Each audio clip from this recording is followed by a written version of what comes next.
Hello everyone, for today's video I just wanted to quickly show you how to remove and replace the filters in your Ridgid Shop Vacuum.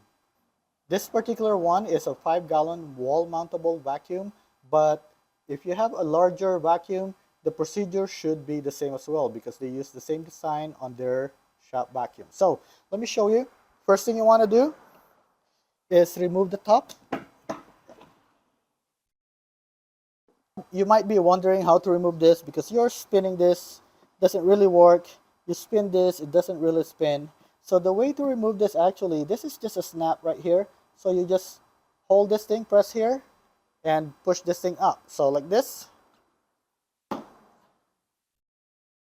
like that. Okay, so if you want to put it back, basically, you just want to align it and push it in. And make sure this thing is going to be on top like this. Make sure you push it back in so that it will snap back. Okay, there you go. And I hope that you found this video helpful to you. Please help my channel by clicking the like and the subscribe button. And thank you for watching.